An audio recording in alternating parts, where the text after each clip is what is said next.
জিম্বাবুয়ের বিপক্ষে প্রথম ওয়ানডে ম্যাচে একদমই সুবিধা করতে পারেনি বাংলাদেশ।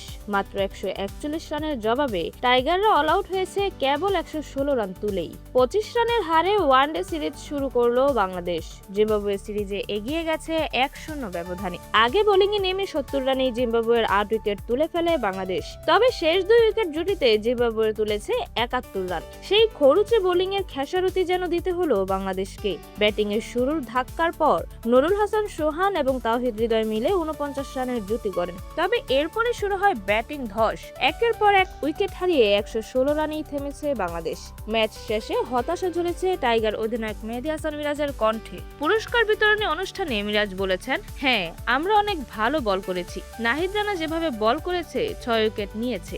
আমরা কিছু জায়গায় আরো উন্নতি করতে পারি। তারা 8 উইকেট হারিয়েও ভালো জুটি বানিয়েছে, অনেক রান বের করেছে। এখানে আমাদের দুর্বলতা ছিল।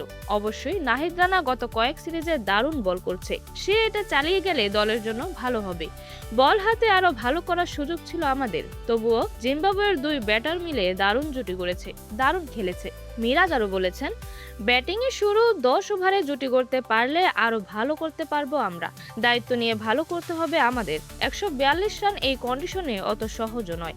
তবে সবার আগে আমাদেরকে জুটি করতে হবে, যেন এমন রান তারা করতে পারি। সিরিজে 1-0 ব্যবধানে এগিয়ে গেছে জিম্বাবুয়ে। পরের ওয়ানডে আগামী 9 জুলাই। তাজরিমা, লেভাস নিউজ।